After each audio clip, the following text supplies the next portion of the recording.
Can I be real with y'all? Solo leveling is tougher than armadillo titty skin, nigga. I can't even lie. That shit go hard.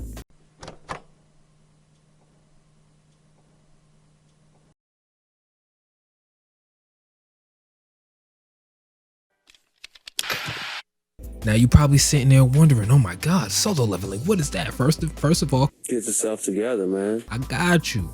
Solo leveling is an anime based on the Manhwa, coming straight out of Korea, baby. The southern part, not the part with the tiny Asian nigga with the terrible haircut. And now this anime stars our boy Sung Jin as the protagonist, fighting monsters, beating niggas asses in the streets. Well, not in the streets per se, in a dungeon, but more on that later. Now, if you can't tell, I fucking love this series, and I'm gonna spend however long this video is telling you why you should love it too. There will be minor spoilers. Spoilers. You have been warned.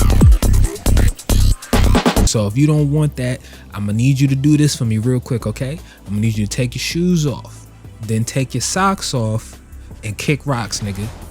Rudeness. But if you don't give a shit about none of that, then cop a squat, get a bev, get some food, and kick it with your boy. Because we gonna get into why I love solo leveling, and you should too.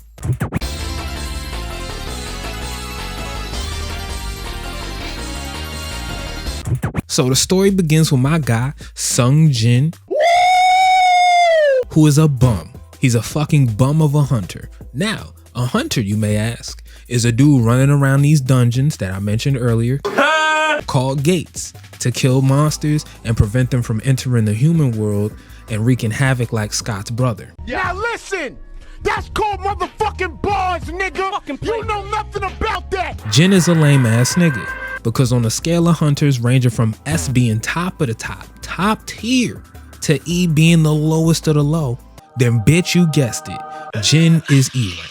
Not just any E rank, cause he's even weak amongst them.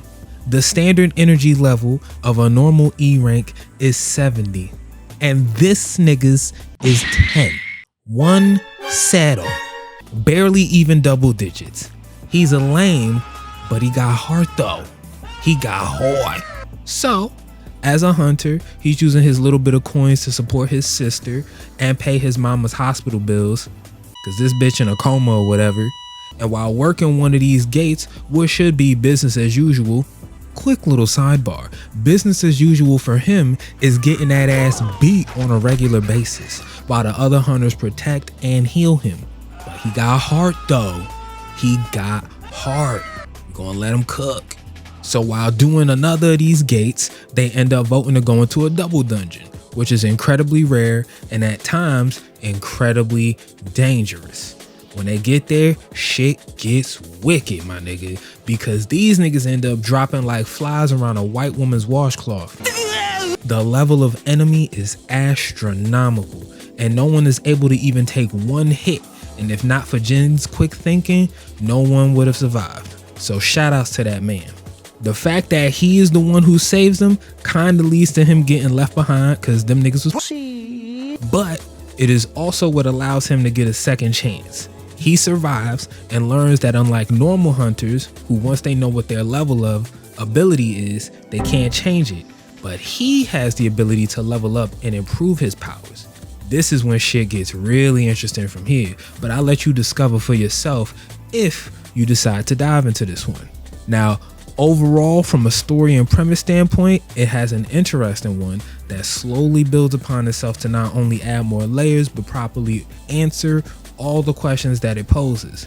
If you ask me, it's off to a great start.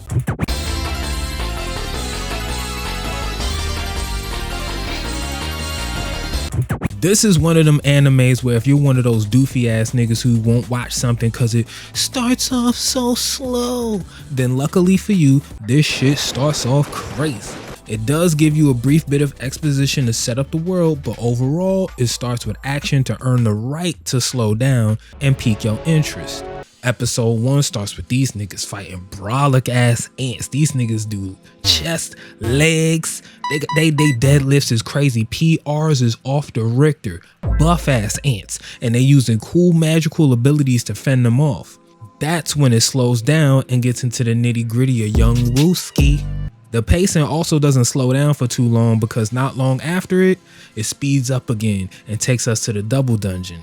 As someone who finished the manhwa, this is great because the anime's pacing perfectly reflects the pacing of the story very well, if I do say so myself. It's not a series that has fluff or filler and only what is necessary to push the story forward. No fat, just lean muscle, baby.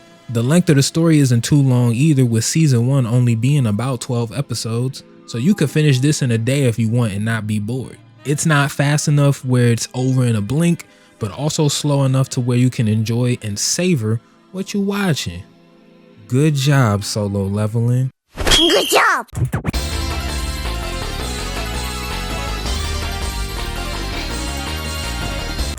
This takes place in an alternate universe South Korea where people are used to the gates and the dungeon breaks. They're so used to this fuckery, in fact, that all this nonsensical shit is a part of their daily life. Since these monsters drop valuable materials, people use them in various industries. Pretty cool. Some use the materials to aid in architecture for homes. The materials are used in medicine to help deal with ailments, whether you're a hunter or a civilian.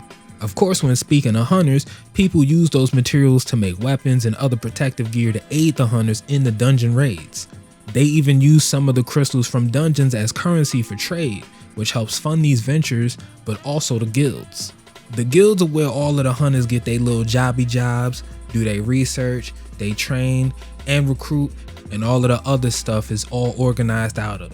They have a government body that regulates them, and it's actually quite interesting to see the day-to-day activities of people who body monsters like Beyonce for a living. The world building is really well done and never feels intrusive. It provides a nice flip on an otherwise normal environment that allows us to see a humanized version of the people who are essentially the heroes and idols of their nation. We even get to see some of the not so good elements of that reverence, but I'm gonna let you discover that for yourself. Once again, good job, Solo Leveling. Good job!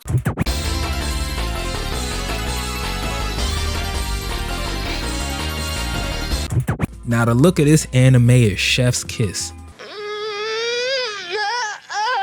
It literally looks like they animated the pages of the manhwa and didn't skimp on the budget either. The look and colors are vibrant and lively. The areas are detailed and feel alive and do a great job of showing us a world that's lived in and properly affected by the gates that permeate the world. The inside of the dungeons reflect the enemy types and give us some insight into how the monsters live and what enemies might be in what area. The gates are large swirling holes or particles that definitely give off the vibe that some scary ass monsters live in them dungeons for real. The animation is slicker than witch with how fluid the movement of the characters are, even during basic actions such as a nigga jogging and whatnot. This is really turned up to the max when niggas start throwing hands with low level monsters, bosses, and even a certain dripped out warrior you'll see later. The quality never dips either, so if you give it a shot, you'll definitely get your money's worth. The character designs also, just like the dungeons, give us clear indicators as to who is a hunter and who is a civilian. The way they dress even tells us what type of hunter each of these goofballs may be. If they have a bulkier armored look, then that nigga is a If they're cloaked and have a stab, then you have a magic type. The level of the hunters and how well they're doing can even be determined by stuff like this. You can guess what type of equipment that Jin is rocking with. That shit is a 2-pack of ass. The look of the characters is ripped straight out of the We're tired of it, bitch! We're tired! And the level of detail for some of these characters is great for showcasing the armors, weapons, and the general tone of a character in a given moment. The detail translates to the monsters as well. A lot of them are heavily detailed to heighten how powerful and grotesque they are in the face of our main character Jin. The detail of the musculature, and the sharpness of the jaws of the wolves, the immense height of the orcs and their tribal markings to show rank amongst them, even going back to the settings with how even certain dungeons can not only be a run-of-the-mill cavern but can be expansive cities full of fire and danger.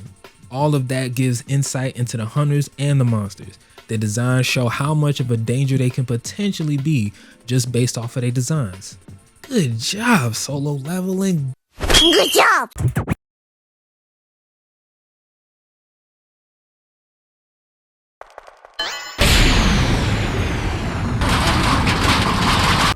Now, while this manhwa is great, this shit ain't perfect.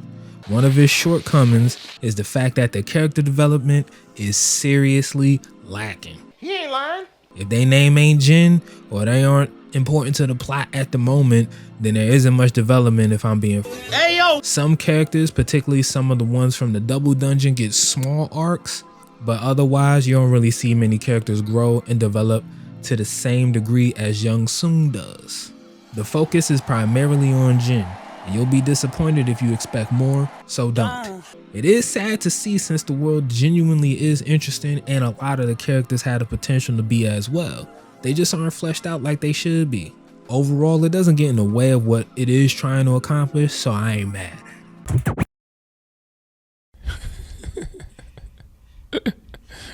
Sensational.